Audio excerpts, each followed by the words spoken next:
The topic I want to share with you some thoughts is on justice. And the reason that I chose that is that there is so much injustice in our world today. It's just amazing what is happening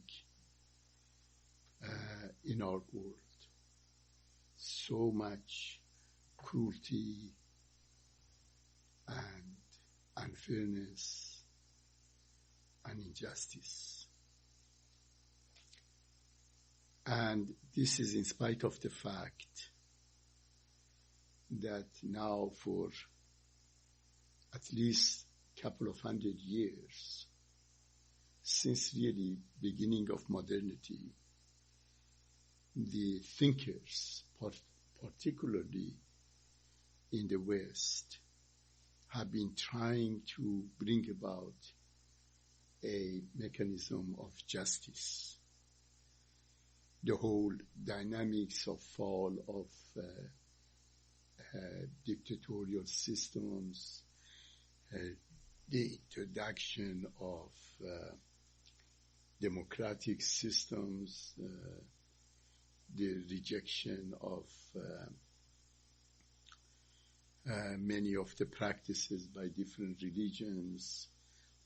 All of these have been to create some degree of justice in this world.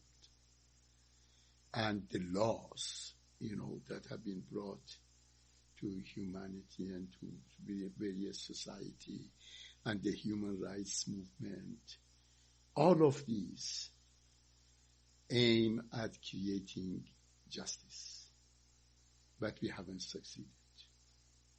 As a matter of fact, we are failing dramatically. And the question comes, why? It's not because of lack of effort on the part of humanity. It's not because people don't know that we need justice. It's not because people don't fight for justice. But nevertheless, we have so much injustice. And this reminded me of a statement of Baha'u'llah, which we have to remember. It was given in 1890s. He said, this is the statement that all of you are aware of. He said, justice is, in this day, bewailing its plight, and equity groaneth beneath the yoke of oppression. The thick clouds of tyranny have darkened the face of the earth and enveloped its people. Now that was 130 years ago.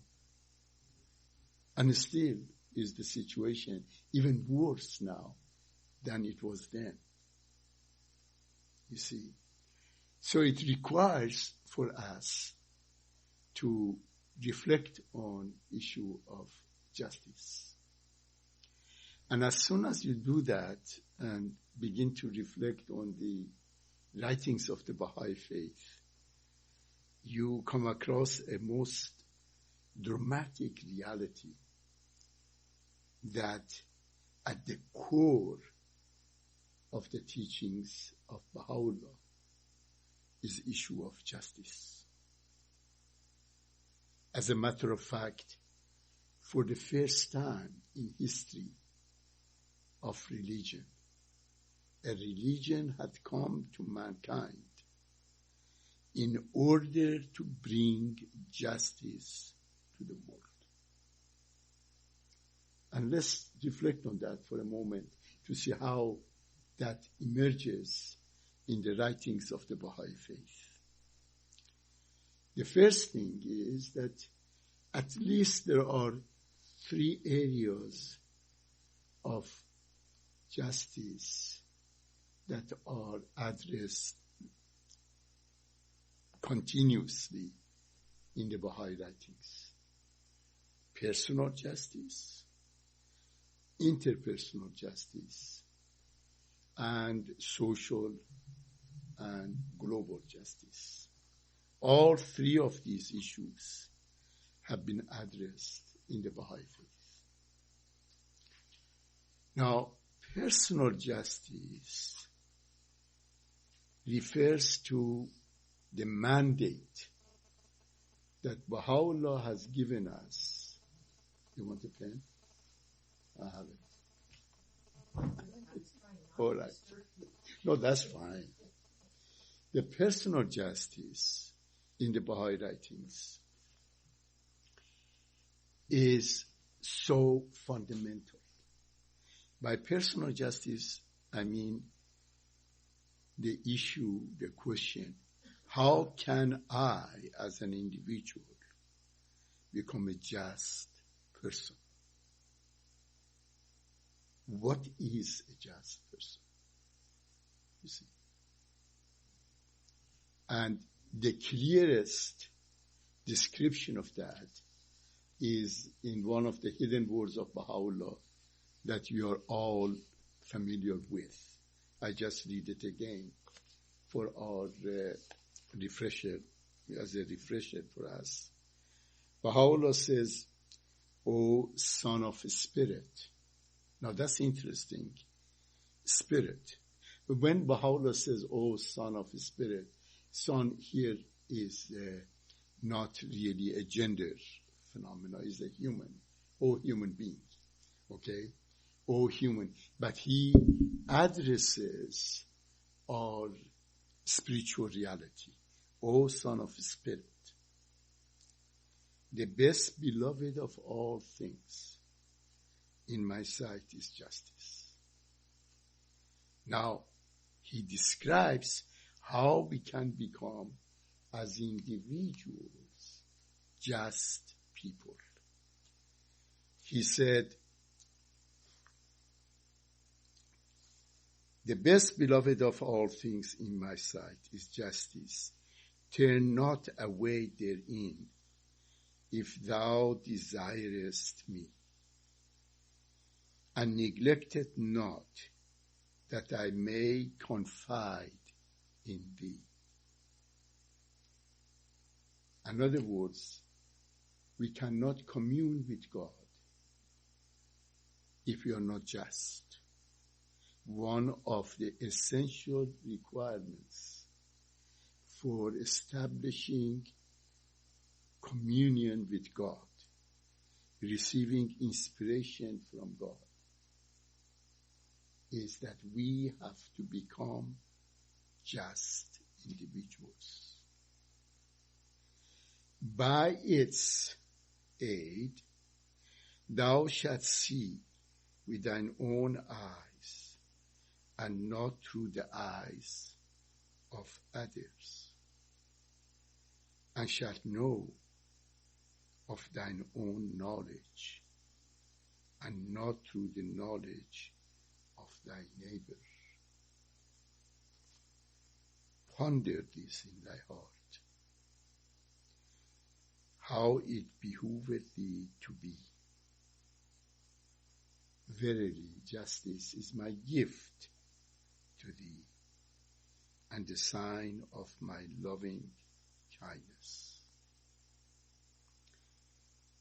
Set it then before thine eyes.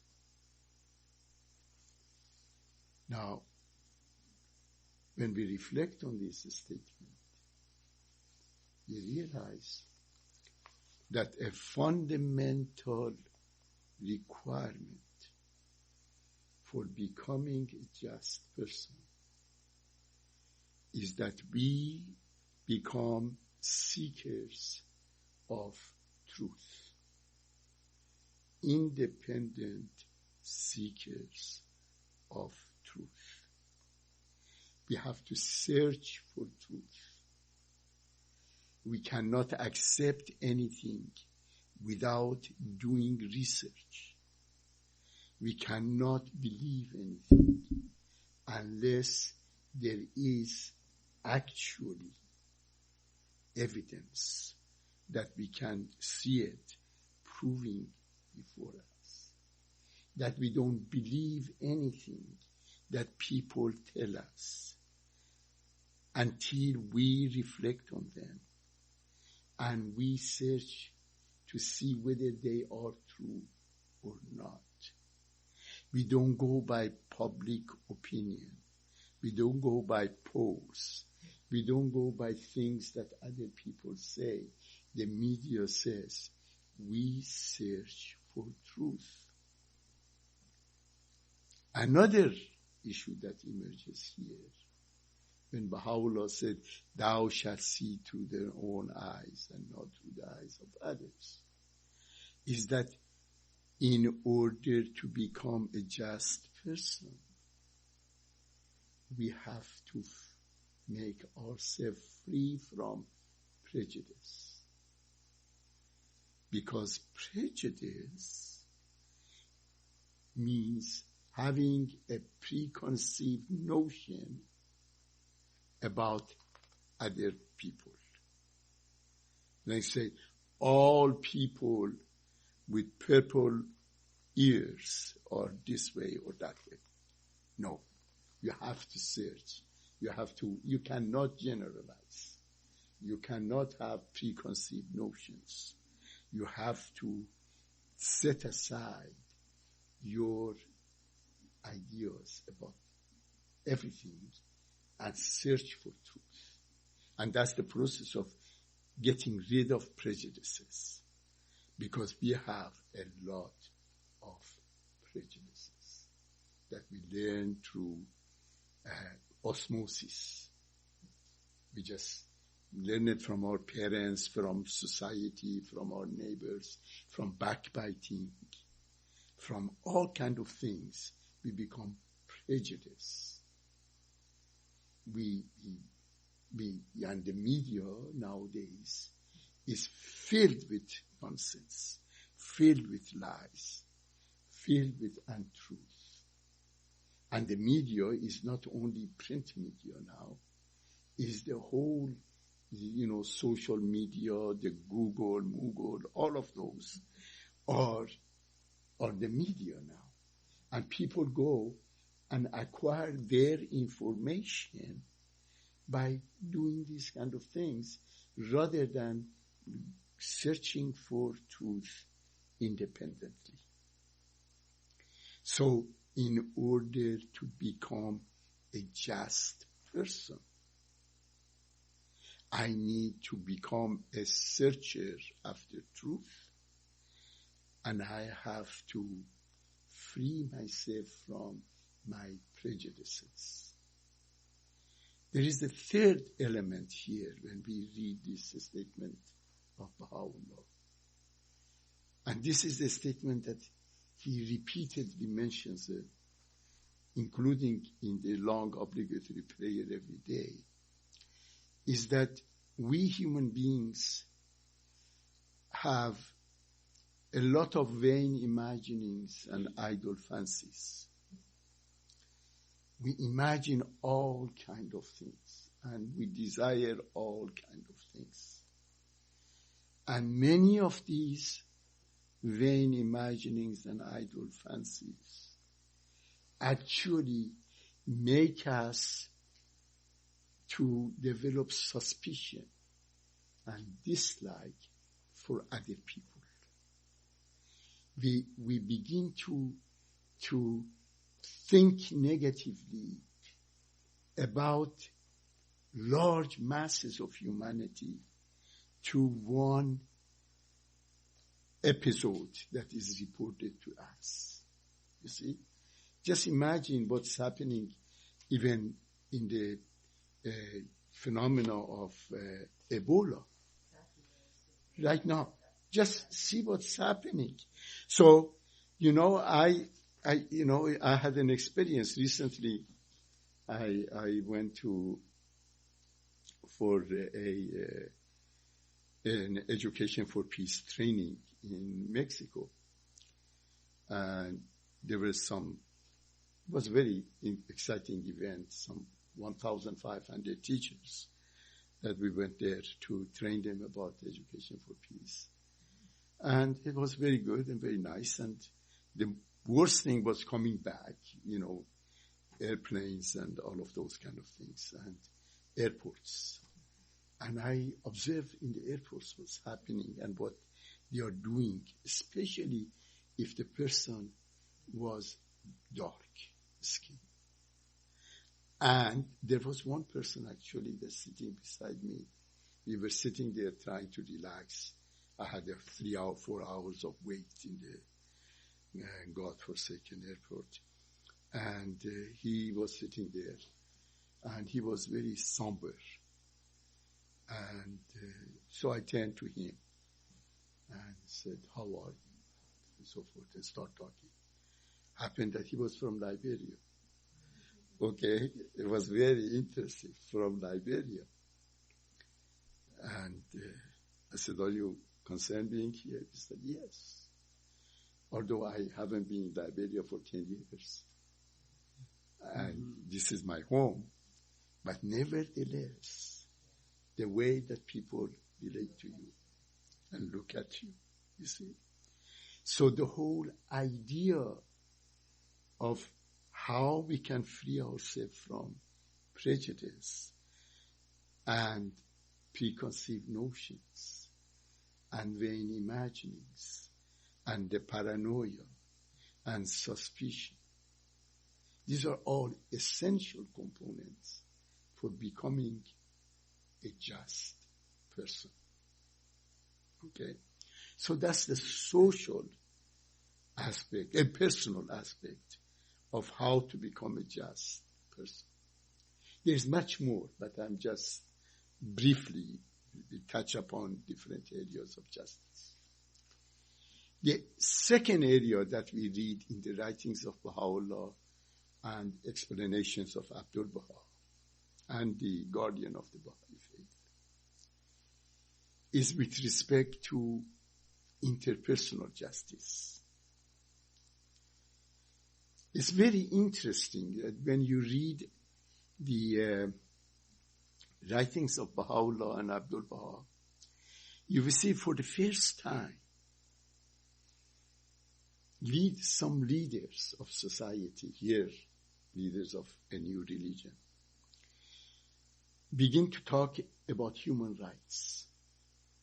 You see, Baha'u'llah and Abdul Baha talked about human rights much earlier than the concept became known in 1940 some, after the Second World War in Europe.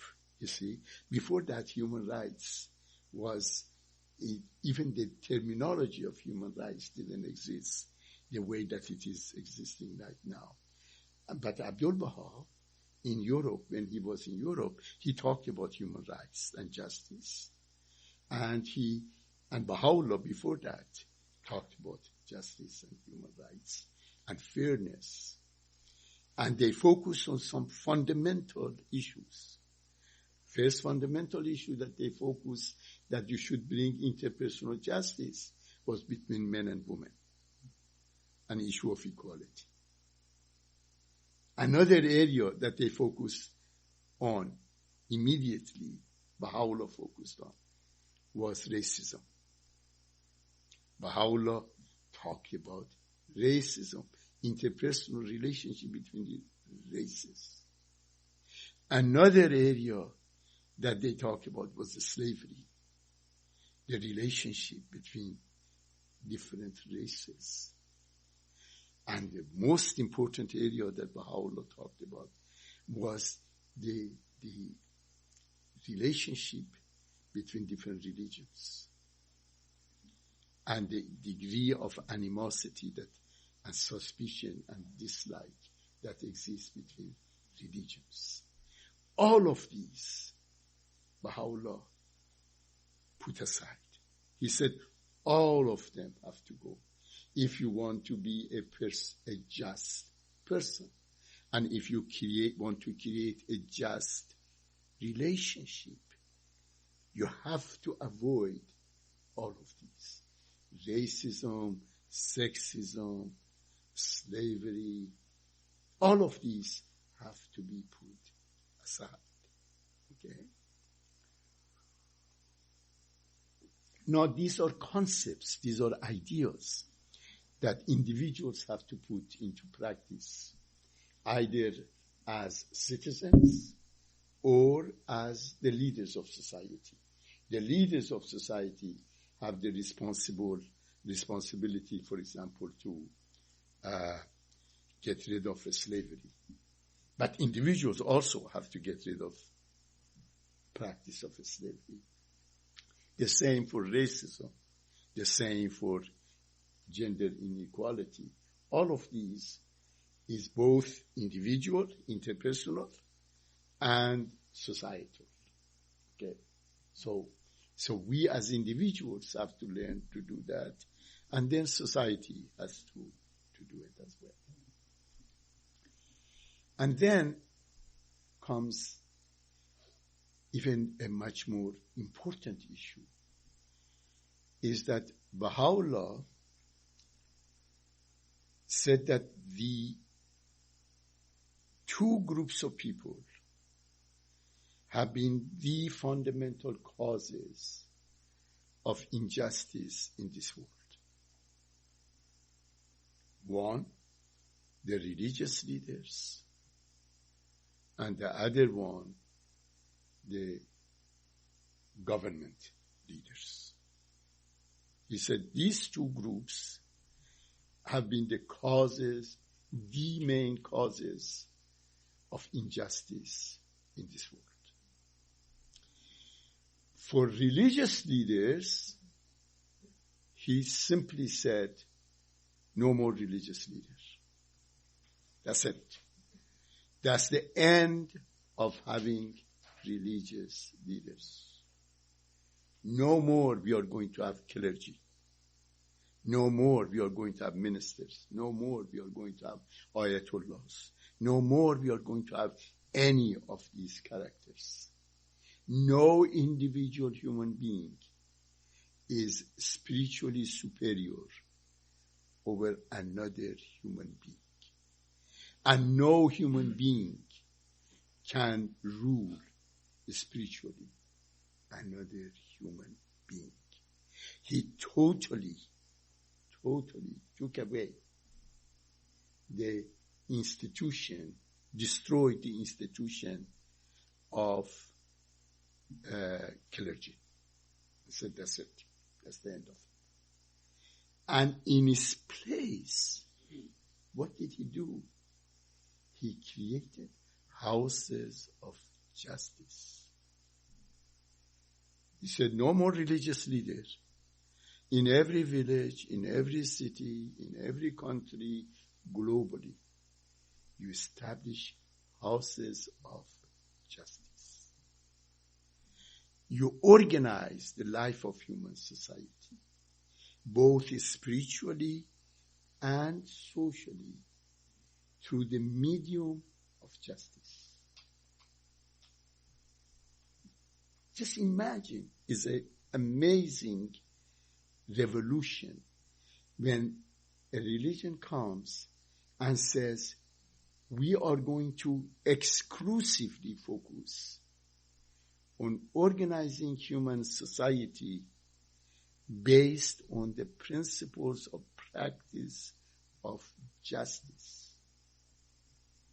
The second thing that Baha'u'llah did, he said that we have taken away power and authority from two groups, from the clergy and from the kings and rulers.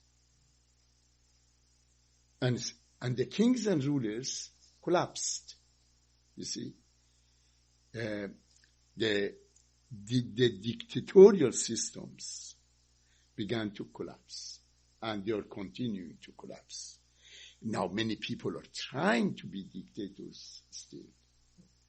You see, there are many try but they are not going to survive. And in its place, a system of democracy came into being. But democracy, of course, is in its infancy right now. Okay? This is in the earlier stages of democratic relationships.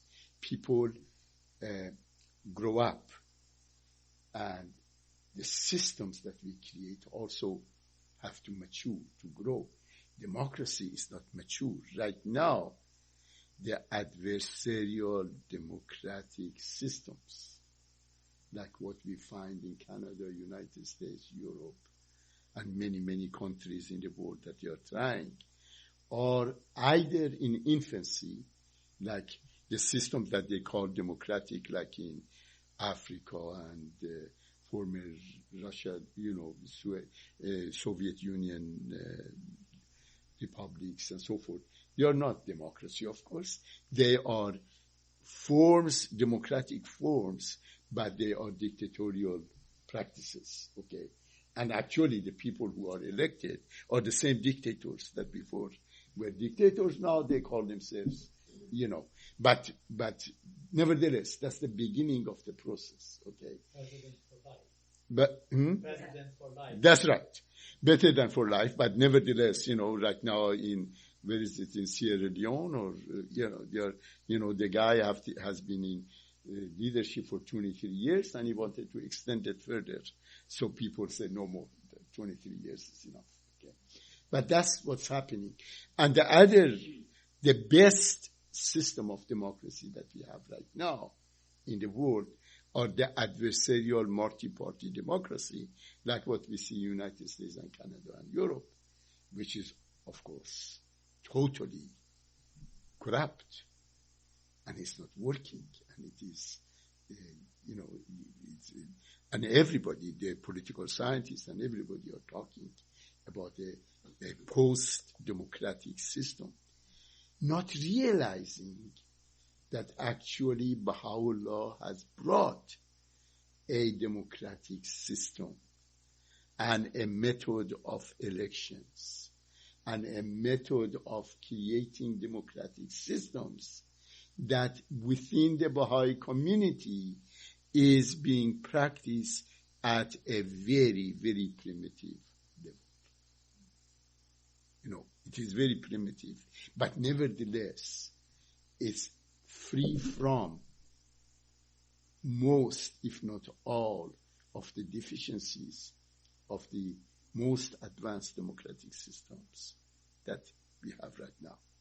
So we as Baha'is, of course, have to really become more and more aware of the requirements of the houses of justice. What does it mean to create a house of justice? The reason that local spiritual assemblies are not called houses of justice is because, as the Guardian said, that they will be called house of justice when they mature. We are not mature yet. So it is called spiritual assemblies, and we will be spiritual assemblies at the local level and national level until we mature to the level that we can function as the houses of justice. So that means that we have to begin to study, what does it mean for a spiritual assembly to move from being a spiritual assembly to becoming a house of justice? What are the requirements for an institution to become a house of justice? The same way that what are the requirements for an individual to become a just person? An institution also has to ask itself, how am I going to become, how we are going to become just institutions? That applies to interpersonal institutions such as families, marriages, how we create marriages and families that are just. And it applies to communities, how we can create communities that are just, and how we can create assemblies that become houses of justice. These are the challenges before us. Okay? And then Baha'u'llah took further the issue of justice, make it global. And that's what he wrote when he wrote to the kings and the rulers of the world, and what they should do, and how they should go about, and the whole system that he described about the organization of international global affairs of humanity, which is a different topic all by itself. But you see how comprehensive is the issue of justice in the Baha'i faith. And what is the purpose of justice? Exactly. In the tablet to the world, Baha'u'llah says the purpose of justice is appearance of unity among people. The purpose of justice is to create unity. Right now, what we call justice in our legal system and in our laws creates disunity. People who seek justice, they grow apart. They become more conflicted, more bitter, more embittered. One wins, one loses. Baha'u'llah says we have to learn how to apply the principle of justice in such a way that creates unity. Because unity is the fundamental law of existence. If unity goes away, everything goes away. Everything is destroyed. But in order to create unity, we have to learn how to create justice.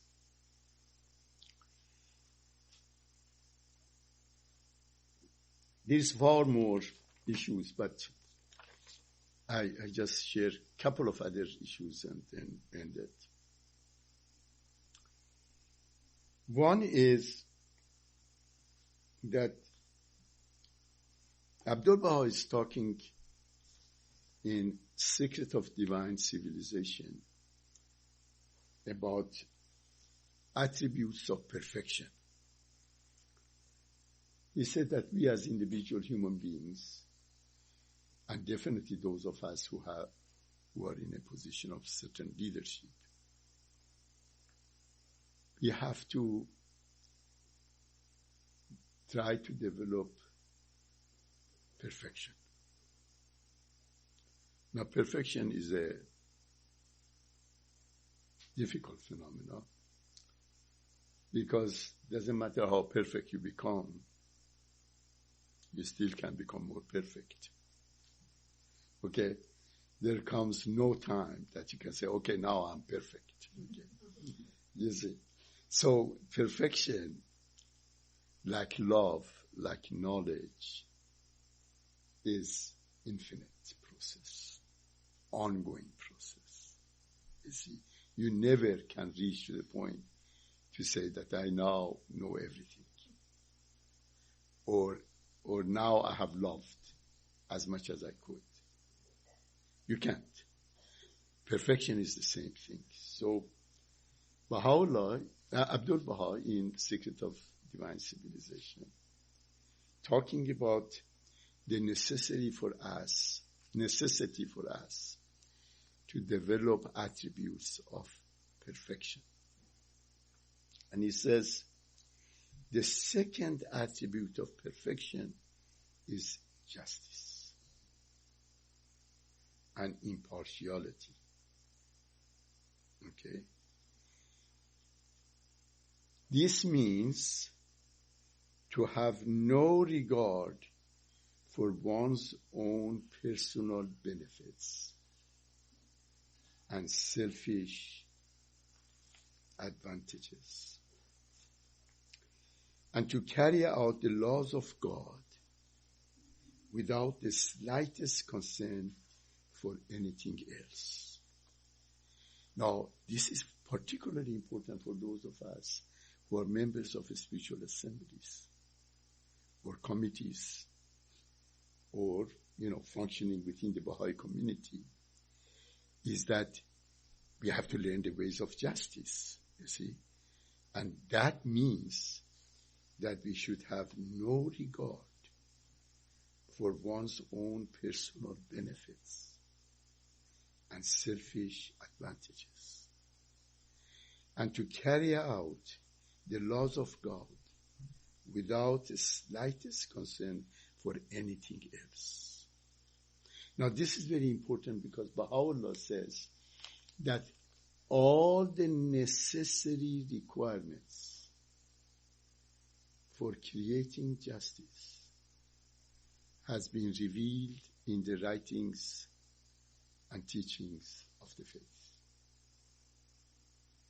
He said, it is only through these teachings, the revelation of God for this age, that we can create justice.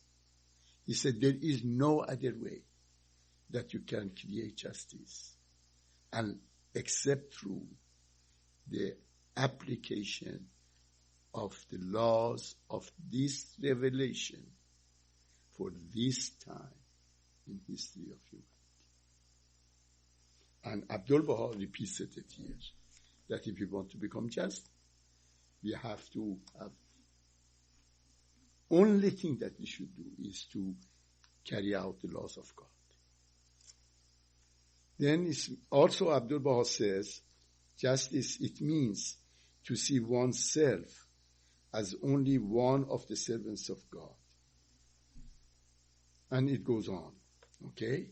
So this is the second attribute of perfection. Now, because all of you are very close to perfection, what is the first attribute of perfection?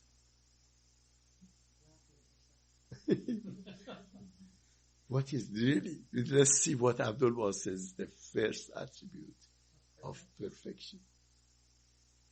The first attribute of perfection, Abdul Baha says, learning and cultural attainment of the mind. Of the mind. If we want to become perfect individuals, we have to develop our mind. We have to become learned persons.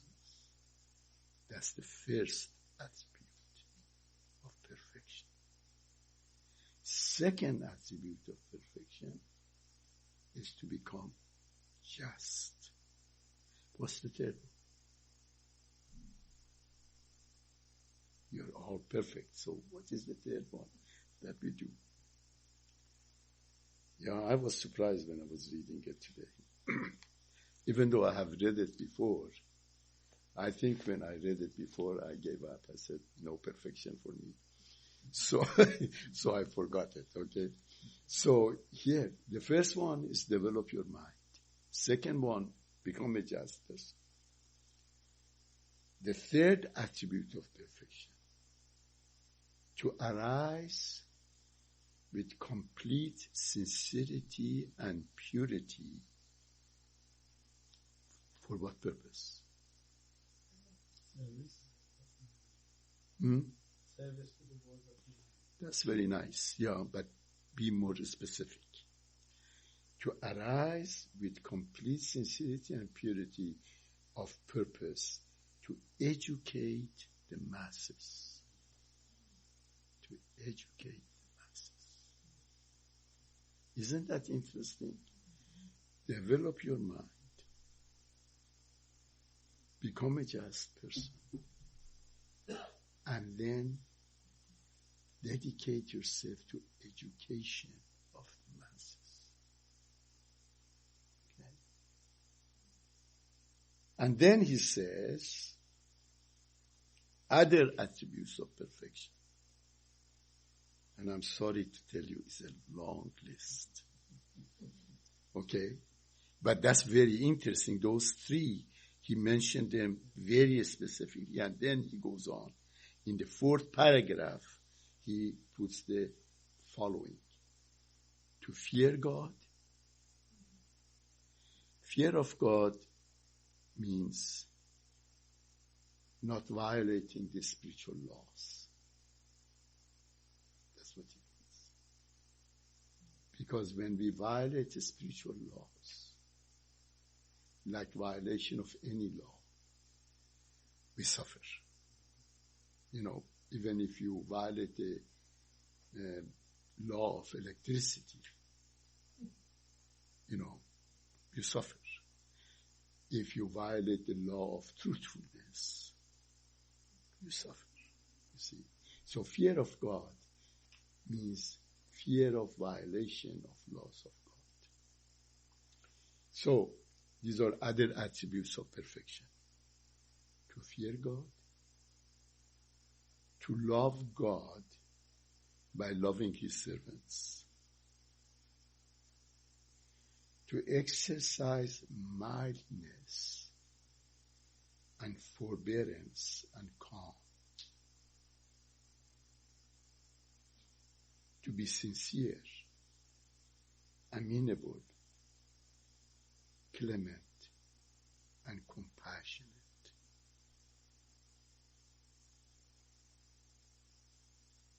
To have resolution and courage. To be trustworthiness and energy. To strive and struggle. To be generous, loyal, without malice.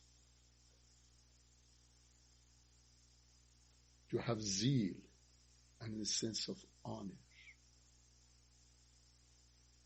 To be high-minded. To have regard for the rights of others. And then he gives us a warning.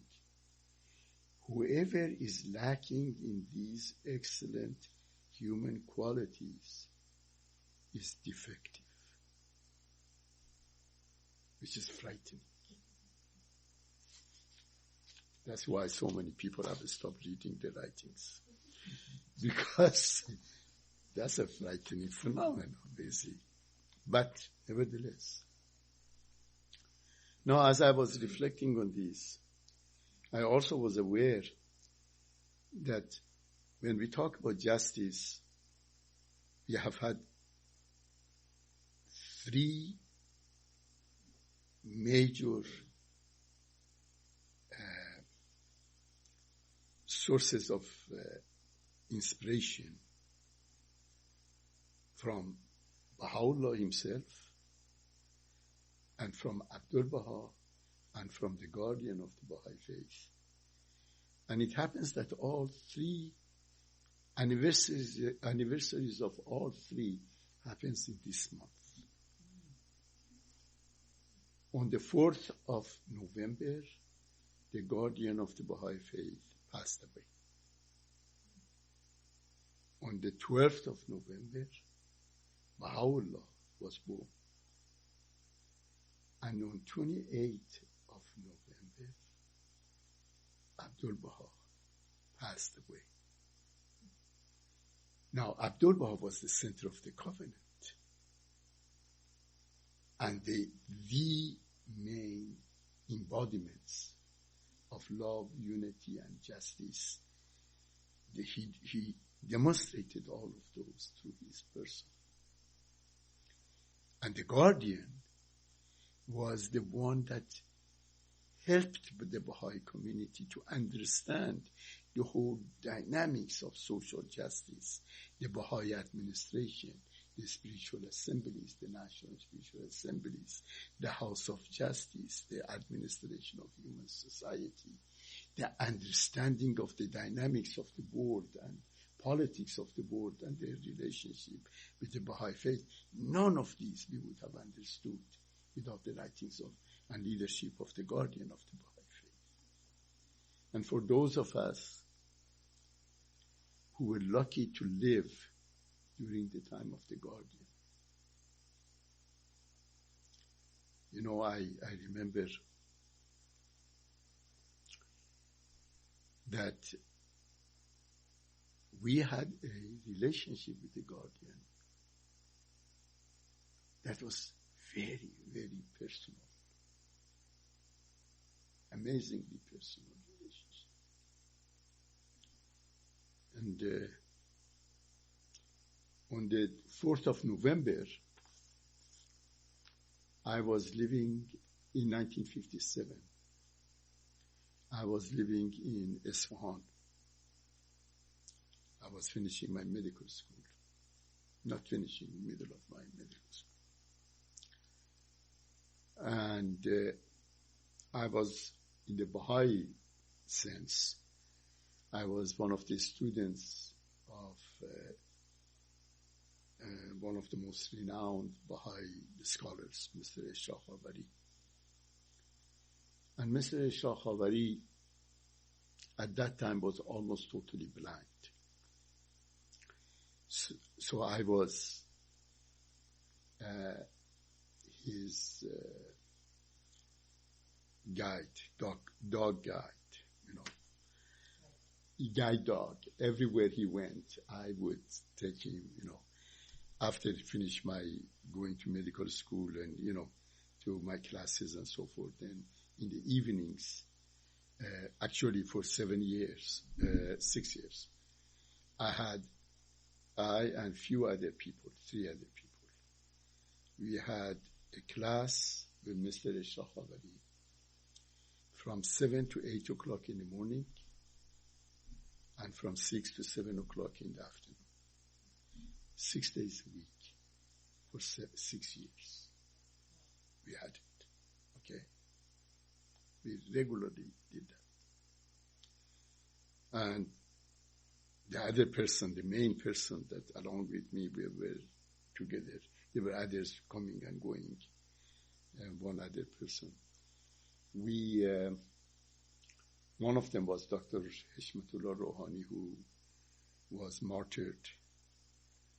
We killed with the first group of the National Spiritual Assembly of Baha'is of Iran when the Ayatollah Khomeini started the revolution in early 1980s. He was the auxiliary board member, was meeting with the National Assembly, and the guards came and arrested all of them, and we never heard from them again. They disappeared. And the other one is like now in Iran and one of the scholars of the faith, and I think he's in prison right now. Okay, so it was, you know, very interesting times. Anyway, on the 4th of November 1957,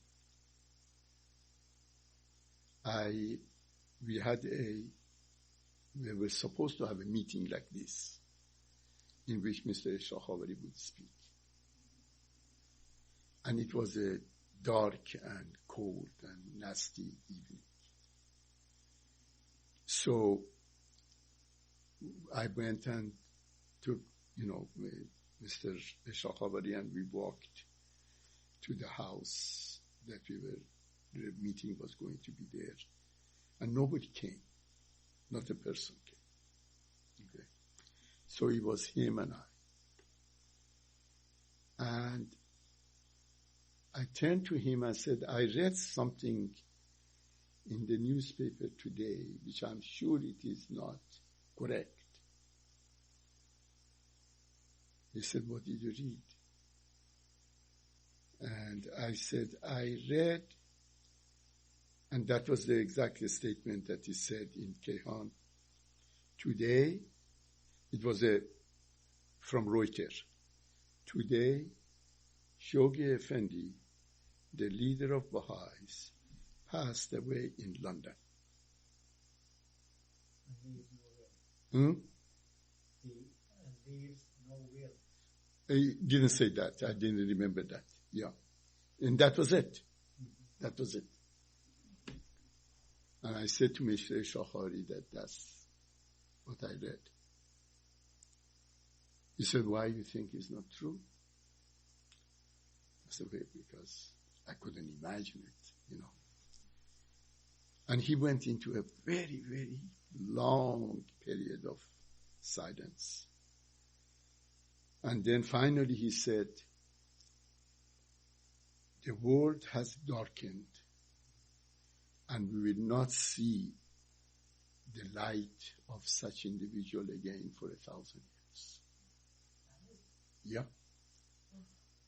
Because in the Baha'i faith, there was at that time the expectation that after the first guardian, there will be other guardians.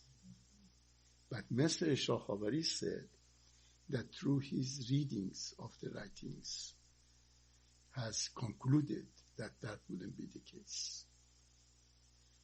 And that's why he said the world has darkened for 1,000 years, meaning we wouldn't have another guardian.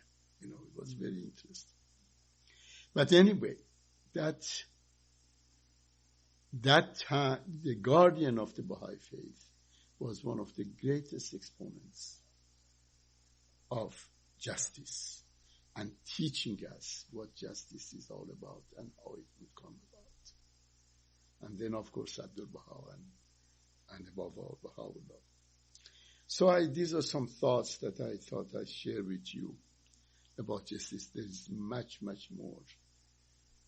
All right, dear friends, let's stop and go to the best part of the evening. All right, thank you.